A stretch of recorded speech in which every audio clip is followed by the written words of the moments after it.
Hello, my name is Zach Smith. I am at Vincennes University in Professor Bowles' humanities class, and I will be doing an oral report on the work of Edward Hopper.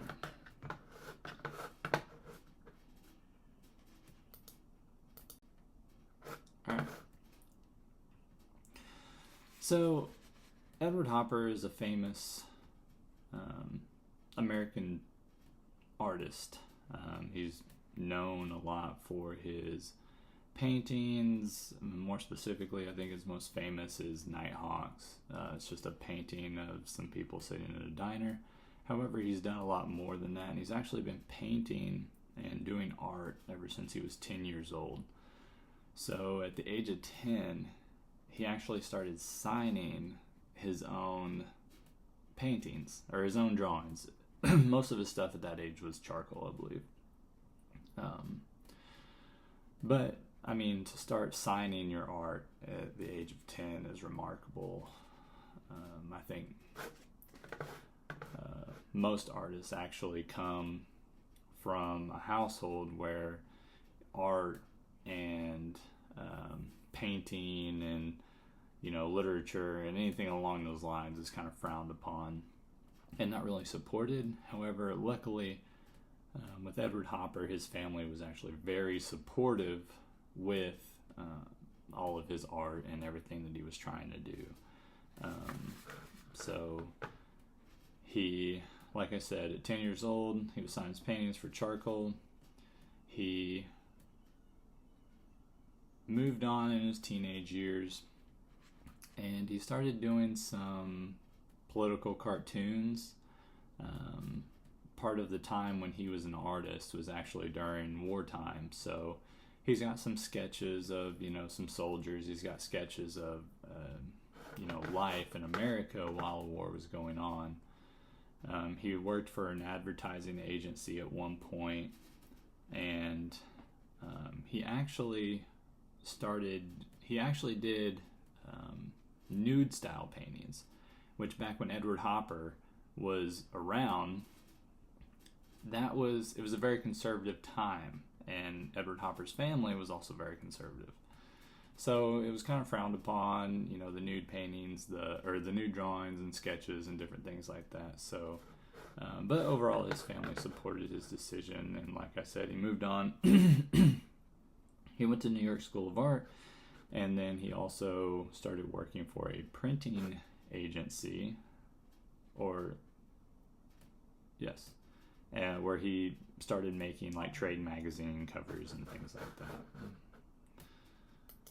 Here's a couple of his sketches. Like I said, like a big part of the time while he was doing art was during wartime. So he's got some sketches of some soldiers. He's got some, charcoal style artwork and things like that.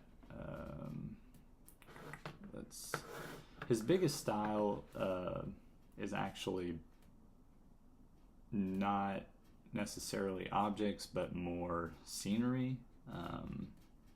He's a big realist painter.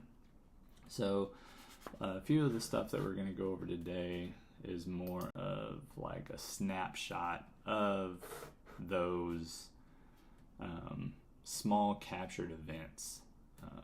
Something you might walk by in your day-to-day life, see, and not even realize. So the first one I'm going to go over is early Sunday morning. The second one will be office at night. And lastly, we have New York movie.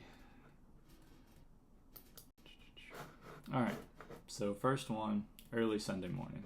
I got a small picture here, but I'll bring up a larger after a brief description. So 1930, it's oil on canvas. Realism, which is what he was most famous for. I'll bring up a bigger picture.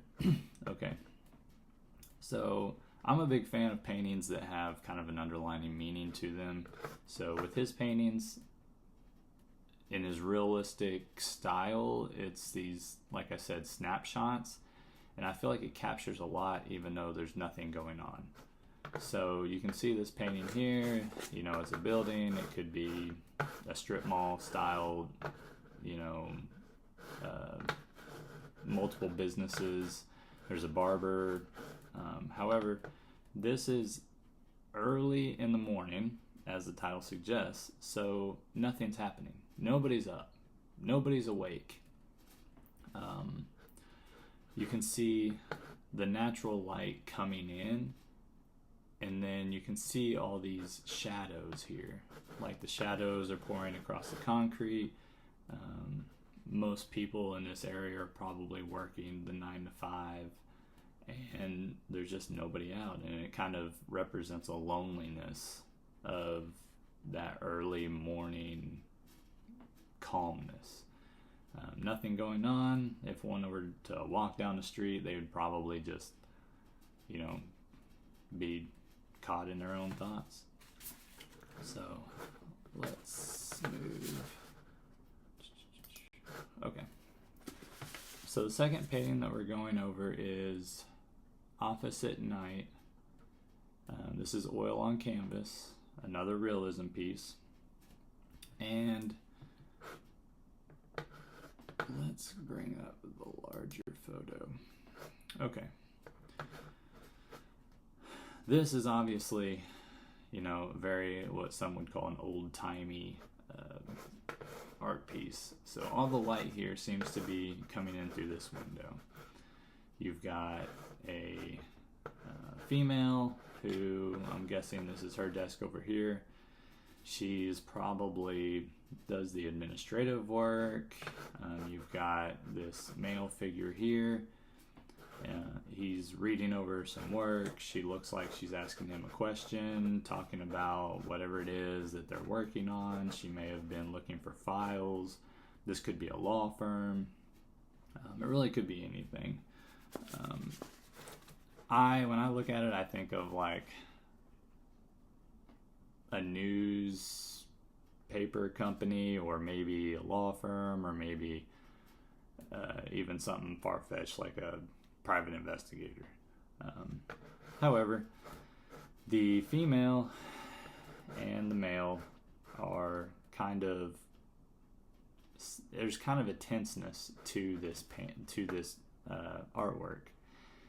You can tell that she's kind of waiting on an answer. She's trying to describe something to him. She's kind of, you know, take a look at this, but he seems kind of unpleased. There's like he seems like he's reading over it, and you know, he doesn't have a lot to say about it. And the female in this work of art is kind of just like, you know, not happy with how he's reacting to it. So again, it's just a snapshot of what someone might see walking by this office that he's portrayed as realism, and it just captures that single moment, those emotions in that one specific point in time. And also you'd look at like the detail of this painting too. So like you can see like the lighting that's shining in, you can just tell that it took a lot of time and effort to put all the detail into this piece. Come on. Okay, lastly, we'll go over New York movie. I think out of the three, this is probably my favorite. 1939. This was oil on canvas, another realism piece, which is what he was famous for. And then let's go ahead and enlarge this. New York. Okay, there it goes. Okay.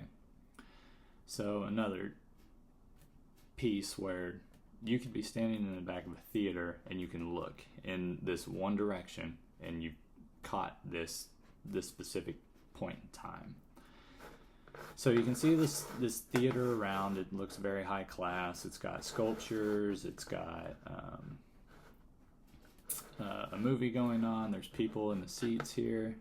He took a lot of time and effort to the lighting within the painting is actually from the movie itself until you get into this corner where you have this light and it's, projecting shadows and different things in its own way over here. So a lot of detail, a lot of effort, and the biggest the biggest thing to take away from this that I see is you come down these stairs and this woman obviously works here. She's waiting for whatever it is that she needs to do, but while she's waiting, you can tell she's deep in thought. She may not be happy with what she's doing. She may be thinking about her entire day, her entire week, her family, her life, her childhood. She could be thinking about anything, but it's a depressing feeling. You can definitely sense loneliness. You can sense that she is emotional. It's just a lot of negative feelings, in my opinion. She might be thinking about like how she wants to leave her current job and do something else. A very still and what some might think is, just a movie theater, but if you look very closely, you can see that there are a lot of emotions, and it's something that he was very good at, Edward Hopper, at capturing those small moments in time that can speak very loudly, even though you might see it every day, you might see it every weekend. Okay.